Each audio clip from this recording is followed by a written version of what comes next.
लगेगा नहीं कि क्या हुआ, मैं कहां भ्रष्ट हुआ। ऐसी जगह खड़े हो जाओगे कि जान भी नहीं पाओगे कि मैं कहां चढ़ रहा था। दोबारा उत्साह भी नहीं आ पाएगा। अभी बच्चा ना तो लोक को जानता है, ना परलोक को जानता है, ना हित को जानता है, ना अहित को जानता है। अभी उसका ब्रह्मचर्य किसी काम लायक नहीं हुआ और वो उतर गया व्यभिचार में। क्या होगा उसका जीवन। अगर आप वाणी में संयम में रहते हैं ना, वो और भजन करते हैं और सत्य बोलते हैं, तो आप जो बोलेंगे वही होगा। श्रवणेंद्री से गंदी बातें सुने, वाणी से गंदी बातें बोले, रसेंद्री से गंदा भोजन करें और सोचे ब्रह्मचर्य रह जाएंगे, तो बिल्कुल नहीं, कदापि नहीं। ब्रह्मचर्य कोई खिलवाड़ नहीं है। अब जो इस मार्ग पर, अध्यात्म मार्ग पर, आनंद मार्ग पर चलना चाहते हैं, तो उनको एक इंद्रिय के संयम के लिए पांचों इंद्रियों पर संयम करना होगा। ज्ञान इंद्रियों पर एक बात सुधारने के लिए ब्रह्मचर्य का रक्षा तभी वो उपासक कर सकता है जब सर्वतोभाविन ब्रह्मचर्य होगा।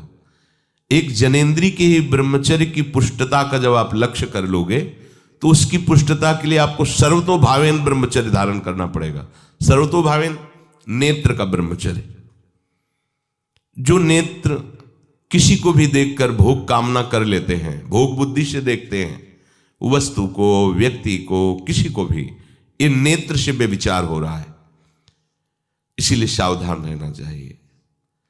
जैसे नाटक, सिनेमा आदि हैं, वहां तो जान रहे हो चित्र हैं, पर उनमें जो अभिनय करने वाले जन हैं वो तो संसारी जन ही है ना।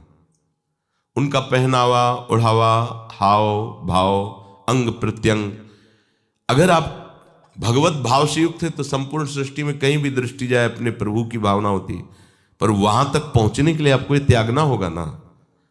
आप किसी का अनुकरण न करें, आप अपनी स्थिति को देखें। अगर आप किसी का अनुकरण करते हैं कि हमने उनको देखा है, वो टीवी देख रहे हैं, तो टीवी में क्या देख रहे हैं, कहाँ स्थिति है, हमें क्या पता। हमको जहां पहुंचना है उसके लिए हमारे लिए बाधक है, हमें नहीं देखना है। अगर आप माना कि कोई नाटक ही देख रहे हैं, कोई ऐसे सीरियल ही देख रहे हैं, पर उसमें अभिनय करने वाले तो संसारी भोगी पुरुष ही है ना। आप कोई त्यागी जितेंद्रीय महात्मा को थोड़ी देख रहे हैं। तो उस देखने में तन्मयता आती है। जिसको हम देखते हैं उस पर हम आसक्त होते हैं, तभी तो उसका सुख दुख अनुभव होता है। देखो, कोई ऐसी रोने वाली सीन आए तो रोना आ जाएगा, हंसने वाली आ जाए तो हंसना आ जाएगा। ऐसे तो उसका प्रभाव हम पर पड़ रहा है ना। तो हम किसी के अभिनय करने वाले के अंग प्रत्यंग को देख रहे हैं और वो कामुक होकर कोई काम चेष्टा कर रहा है या कोई ऐसा, वो सारा का सारा मन कवर कर रहा है आपका। और एकांत होते ही फिर जो मन अपना मनमानी करवाएगा, आप नहीं सह पाएंगे।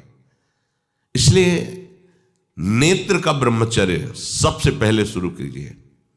आपको वो चीज नहीं देखनी, वो बात नहीं पढ़नी, वो दृश्य नहीं। श्रीमद् भागवत में वर्णन है, कोई पशु पक्षी भी मैथुन कर रहा हो, अचानक दृष्टि गई तो मानसिक प्रणाम करके दोबारा दृष्टि नहीं जानी चाहिए। इसीलिए लिखा है कि आप एक धनुष भूमि को देखकर, एक धनुष, इसमें किसी की हानि नहीं होगी, आपकी भी हानि नहीं होगी। आप एक धनुष भूमि देख करके ही चलिए। मतलब बहुत लंबी दूरी देखने की जरूरत नहीं है, बहुत दृष्टि उठा करके इधर उधर गर्दन हिलाने की जरूरत नहीं है। और जैसे कि कोई टक्कर मार सकता है, तो देखो जिनको प्रारब्धानुसार टक्कर लगनी होती है ना, वो चाहे जितनी सावधानी से चलो, वो प्रारब्ध आकर के दंड देता है। अन्यथा सीम की चाप सके को तासु, बड़ रखवार रमापति जासु। आप जा रहे हो भगवत चिंतन करते हुए, तो प्रभु का नाम आपका पहरेदार अंग रक्षक है, कोई बाल भी बांका नहीं कर सकता। आपका प्रारब्ध यदि आया है, प्रभु से पास हो गया है कि आपको ये दंड मिलना चाहिए, फिर मिलेगा। आप निश्चिंत रहिए, निर्भय रहिए। प्रभु का जो विधान है वो मंगल करने वाला है। देखो, इतने बड़े महापुरुष पूज्य श्री राधा बाबा, श्री आद्याशक्ति भगवती की प्रसन्नता की आराधना कर रहे हैं, क्योंकि श्री कृष्ण हमारे पति हों, इस सिद्धांत की पुष्टता के लिए। और पैर फिसल जाता है, स्नान करने जाते हैं, खड़ाऊ पहने हुए थे और अंग टूट जाता है, दवा नहीं लेते, बांस की खिपचाल बांधकर पुनः अनुष्ठान में बैठते हैं। बलिहारी ऐसी सामर्थ्य की, ये भागवतिक प्रारब्ध ऐसे महापुरुषों को भी दंड दे देता है। देखो ना, ऐसे महापुरुष जो ऐसी ऊंचाई पर पहुंचे हैं और इतने भागवत भजन में नियम निष्ठ है, उनको भी प्रारब्ध दंड दे रहा है शरीर को। तो अपने को इससे निश्चिंत हो जाना है। जो होना है उसे रोक नहीं सकते, जो नहीं होना उसे कोई कर नहीं सकता। अपने आराध्य देव के चिंतन में ज्यादा नेत्रों को इधर उधर दौड़ाने की जरूरत नहीं है। नेत्र का ब्रह्मचर्य, फिर वाणी का ब्रह्मचर्य, बहुत बड़ा प्रभाव पड़ता है इससे। यदि आप जबान से अश्लील बातें, गंदी बातें, कामुक बातें करेंगे तो आप ब्रह्मचर्य रह ही नहीं सकते। अगर आप वाणी से परस्पर शरीर आकर्षण वाली बातें करेंगे, बट उसको देखा तुमने क्या, बस आप गए। चाहे वो स्त्री शरीरधारी साधक हो या पुरुष शरीरधारी, परस्पर आकर्षण संबंधी यदि वाणी खुली आपकी, तो वाणी के व्यभिचार से आपका जनेंद्री का व्यभिचार प्रारंभ हो जाएगा। आप रोक नहीं सकते, नहीं रोक सकते। इसलिए वाणी से भी कोई ऐसी वार्ता ना कीजिए जिससे आपके अंदर काम वेदना बढ़े। श्रवणेंद्री का, कान से गंदी बातें, व्यभिचार की बातें, कामुक बातें सुनना जिससे हमारे हृदय में कामना जग जाए, बिल्कुल नहीं। भले वो किसी को लेकर टीका टिप्पणी की जा रही हो, देखो वो साधक है, उसको हमने देखा वहां ऐसे देख रहा था, वैसे कर रहा था, वो तो आपको समझ में आ रहा है कि किसी साधक की बात कर रहे हैं, वो तुम्हारे नाश के लिए उपाय कर रहे हैं जो आपको ऐसी बात बता रहे हैं। क्यों? क्योंकि आप भी तो साधक हैं। श्रवणेंद्री का व्यभिचार हो रहा है। आराध्य देव के सिवा और कोई बात कान से सुनना उसे व्यभिचार कहते हैं।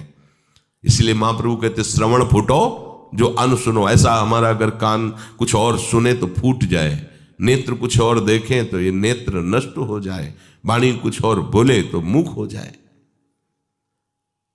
हमारी श्रवणेंद्री का व्यभिचार नहीं होना चाहिए। धर्म की बात, अपने आराध्य देव की बात, शास्त्र सम्मत बात हम श्रवण करें।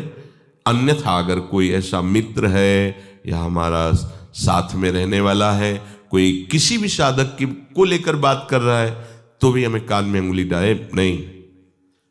हम कोई ईश्वर थोड़ी कि हम किसी को संभाल लेंगे, हम अपने को नहीं संभाल पा रहे। हमारे सामने किसी की बात मत करो, ऐसी करना है तो प्रभु की चर्चा करो, अन्यथा मत करो। तो अगर आप श्रवणेंद्री का ब्रह्मचर्य, वाकेंद्री का ब्रह्मचर्य, नेत्रेंद्री का ब्रह्मचर्य और त्वगेंद्री का ब्रह्मचर्य, अनावश्यक किसी को स्पर्श मत करो। परस्पर विरोधी शरीर को तो भूल कर मत करो। विरोधी शरीर जिससे हमारा पुरुष शरीर है, सामने स्त्री शरीर है, तो किसी भी तरह से सेवा के लिए संकेत करना या किसी भी सेवा के लेन देन में बचाव पक्ष में रहो। यहां रख दीजिए सामान, फिर आप उठा लीजिए। सीधे हाथ में सामान लेना नहीं, सीधे हाथ में सामान देना नहीं, जमीन में रख दीजिए। बहुत पवित्र है तो आप कुर्सी पे जो भी आसन उसका हाथ में लेने का नहीं। परस्पर विरोधी भाव वाले शरीरों का स्पर्श बिल्कुल निषेध है, किसी भी कारण से न किया जाए।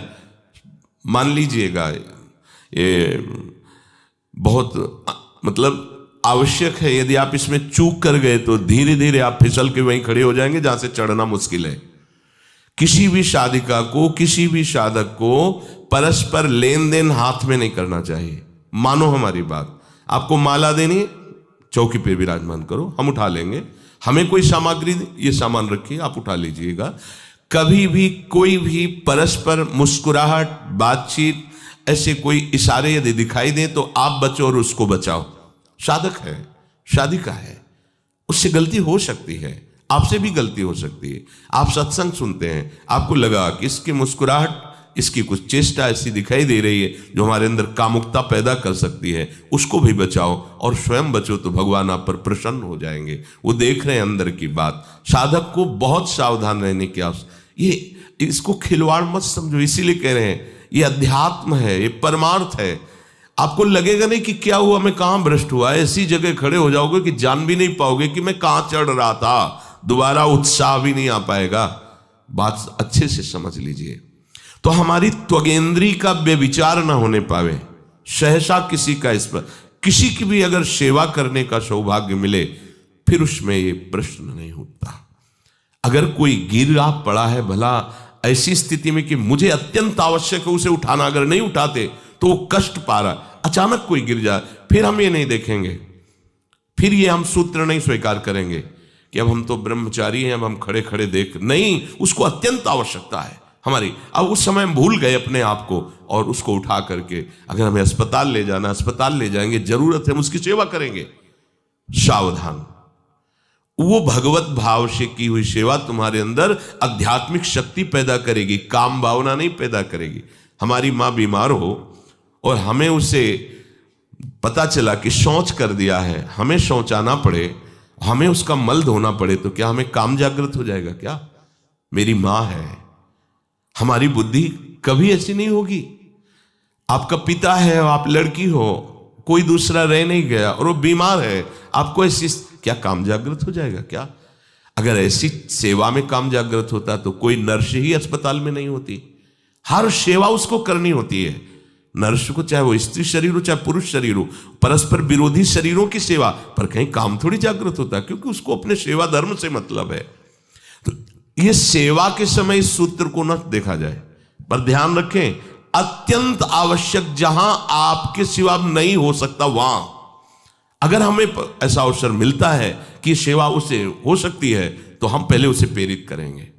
और अगर ऐसा है कि अब कोई नहीं है, फिर हमारा परम धर्म जागृत हो जाता है परहित का। अगर हमारा कोई निंदा भी करे, कोई शरीर की भी हानि हो जाए, अब हम परवाह नहीं करते। परहित सरिस धर्म नहीं भाई, इससे बड़ा कोई धर्म नहीं है। पर ध्यान रखें, भगवान को साक्षी करके ये उस समय की बात है जहां बिल्कुल कोई अब गुंजाइश नहीं रह गई है। त्वगेंद्री को ऐसे सहसा किसी आप पुरुष शरीरधारी पुरुष को भी सहसा इससे आप में शक्ति जागृत होगी। यदि आप वाणी को मौन रखते हैं और भगवान नाम जप करते हैं और सत्य बोलते हैं, तो आप जब कभी जो कुछ भी बोलेंगे वैसा ही सत्य होगा। गांधारी जी ने कोई तप नहीं किया था। जब सुना कि मेरा ब्याह धृतराष्ट्र से हो रहा है जो बाह्य नेत्र रहित हैं, उसी समय पट्टी बांध ली कि जब मेरा पति संसार को नहीं देख सकता तो मैं भी संसार को नहीं देखूं। जब मेरा पति मेरे रूप को नहीं देख सकता तो मैं भी किसी के रूप को नहीं देख, पट्टी बांध ली थी। जब महाभारत का युद्ध चल रहा था, बड़े बड़े वीरों को मार गिराया जा रहा था, गांधारी ने दुर्योधन से कहा, सुन, मुझे पता है कि भीम की गदा को तो झेल नहीं पाएगा, क्योंकि सबसे बड़ी बात भगवान का वरद हस्त उनके ऊपर है।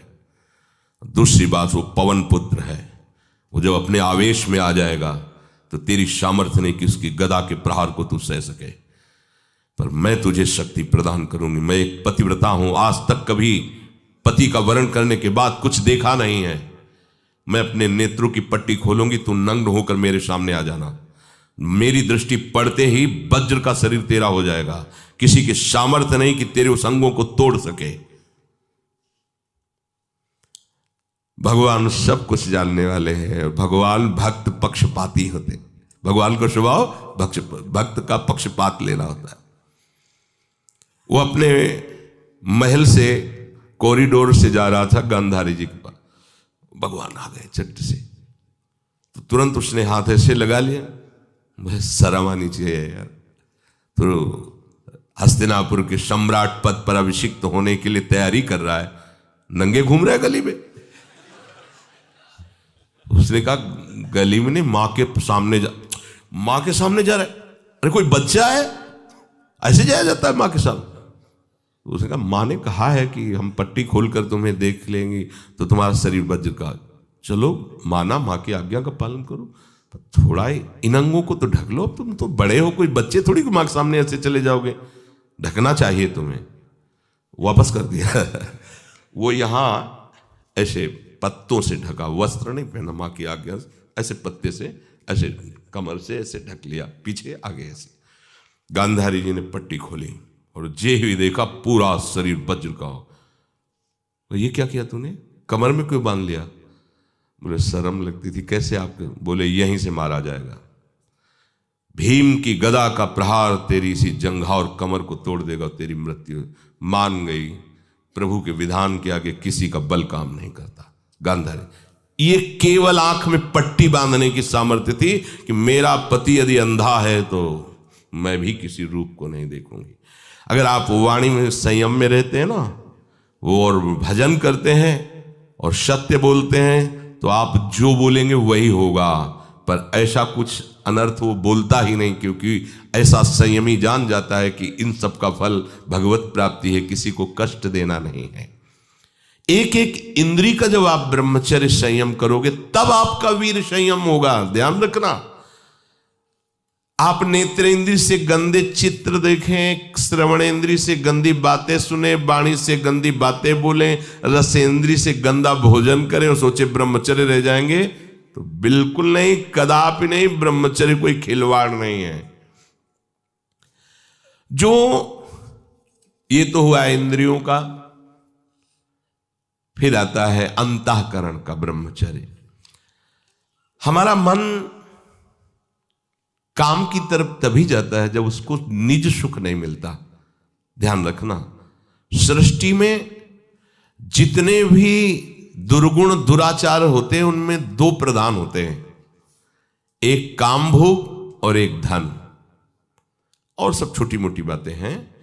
प्रायः जितने भी हिंसा होगी, जितनी भी भयानक घटनाएं होंगी, भयानक युद्ध होगा, उन दो में अंतर्गत ही होगा, दो के अंतर्गत ही होगा। या उसका कहीं ना कहीं काम से संबंध, स्त्री संबंध से या धन संबंध से है। चाहे जो भी घटना हो उसको देख लेना, प्रधानता दो में ही होगा, कंचन और कामिनी। कीर्ति में कीर्तिवान तो कोई कोई बिरले ही होते हैं, तो वो तो बहुत आगे की बातें हैं। पर प्रायः जितने भी युद्ध हैं, जितनी भी हिंसा है, जितना भी भयानक कुकृत्य है, इन दो में ही होता है। उपासक को ये बात समझनी चाहिए, मन को समझाना चाहिए, सच्ची मानी। मतलब वाणी में शब्द नहीं होता इन बातों को बताने का, यदि कहीं मन को समझाना चाहिए। देखो, अपने लोग उपासक हैं, हम जहां जहां आसक्त हो रहे हैं उसमें हमारे मन का केवल भ्रम है। शरीर के द्वारों में कहीं सुख है, घृणित द्वारों में कहीं सुख है। अगर सुख होता तो इनके भोगने के बाद हृदय कह देता कि अब कछुनाथ न चाहिए मोरे, शांत हो जाता। फिर ऐसा क्यों होता है कि उसको एक जगह तृप्ति नहीं होती? क्योंकि वहां सुख है नहीं। फिर सोचता है शायद उसमें हो, उसमें हो, उसमें हो। पूरे के पूरे युग के युग व्यतीत हो गए, कल्प के कल्प व्यतीत हो गए भोगते हुए, क्या सुख मिला? क्या स्त्री शरीर सोचता है पुरुष शरीर में सुख है, पुरुष शरीर सोचता है स्त्री शरीर में सुख है, या आदि आदि। अगर सुख होता तो पूरे ब्रह्मांड में पशु पक्षी कीड़ा मकोड़ा सब मैथुन धर्म से युक्त हैं, ये सब सुखी हो जाते हैं ना। जो जितना भोगा सकते उतना ही दुखी, देख लो, अशांत, क्लिष्ट, परेशान और पापाचरण युक्त। ये क्या है? मन को समझाइए। वैरागी भगवत मार्ग का पथिक मन के द्वारा ऑपरेशन करता है हर वस्तु का। ये सब, इसको ऐसा ना समझे कि बड़ी गुप्त बातें हैं। गुप्त बातें हैं प्रिया प्रीतम के दिव्य चिदानंद में रहस्य की, ये गुप्त बातें नहीं, इनको समझो खोल करके। यदि आप किसी भी तरह से हस्तमैथुन आदि के द्वारा, गंदे दृश्य देख करके, गंदी क्रियाओं के द्वारा आप अपना नाश करते रहेंगे, तो ना आप इस लोक में सुखी रहेंगे ना परलोक में। मान लीजिएगा, ये बातें ना तो कही जाती हैं और ना सुनी जाती हैं और ना समझी जाती हैं। इसीलिए हमारा बहुत ही आगे की पीढ़ी जो सनातन धर्मावलंबी, जो भागवत, हर देश से महान भारत देश को क्यों कहा गया? ऐसा भी है कि अन्य देश स्वीकार किया जाता है कि वो हमसे धनी है, स्वीकार किया जाता है कि वैज्ञानिक तत्वों में भी वो हमसे आगे हैं, पर भारत को महान धर्मशाली देश कहा गया है। कोई भी किसी भी देश का धर्म गुरु हो, हमारे देश में आएगा और हमारी ऋषियों के सूत्रों से ही अपने धर्म को पुष्ट करेगा। सांप का मूल जड़ भारत धर्म का है। कहीं भी हो, कहीं भी देख लो, चाहे जिस देश का नाम लो, कहीं ना कहीं किसी भारत के ब्रह्म ऋषि की छाप लेकर के डोल रहा है। भारत भोग प्रधान देश नहीं है, भारत धर्म प्रधान देश है। यहां धर्म गुरुओं के द्वारा धर्म स्थापना करके चलाया जाता है। यहां आज जो हम समझ रहे हैं कि बाहरी परिपाटी हमारे भारत में आ जाए तो भारत आधुनिक और सर्वश्रेष्ठ देश माना जाएगा, कभी नहीं। भारत अपनी परिपाटी से चलता है, तब सब देशों के ऊपर राज्य करता है। किसी भी देश में न पतिव्रता मिलेगी न यति मिलेगा, ब्रह्मचर्य का कहीं नामो निशान नहीं मिलेगा, ये भारत देश में ही मिलेगा। यहां ब्रह्मचारी मिलेंगे, यहां सती मिलेंगे, यहां प्राणपण से धर्म का पालन करने वाले मिलेंगे। अब हमारे जो नई पीढ़ी है वो आधुनिकता को स्वीकार कर रही। गर्लफ्रेंड, बॉयफ्रेंड, कौन सा रिलेशन है, लिव इन रिलेशन, ये हमारे कहीं किसी भी धर्म ग्रंथ में लिखा हो तो आप बता दीजिए। बाल्यावस्था से आज तक जितने भी धर्म ग्रंथों का स्वाध्याय हुआ, कहीं भी लिखा हो तो ये बोलो सर्वनाश का स्वरूप है कि नहीं है। अभी बच्चा ना तो लोक को जानता है, ना परलोक को जानता है, ना हित को जानता है, ना अहित को जानता है। अभी उसका ब्रह्मचर्य किसी काम लायक नहीं हुआ और वो उतर गया व्यभिचार में। क्या होगा उसका जीवन, क्या होगा जीवन, चाहे वो स्त्री स्वरूप में चाहे पुरुष स्वरूप में हो। क्या बिना संयम के ये पशुता के व्यवहार से किसी की ना लौकिक उन्नति होती है ना परमार्थिक उन्नति होती है। पर कौन सुनेगा।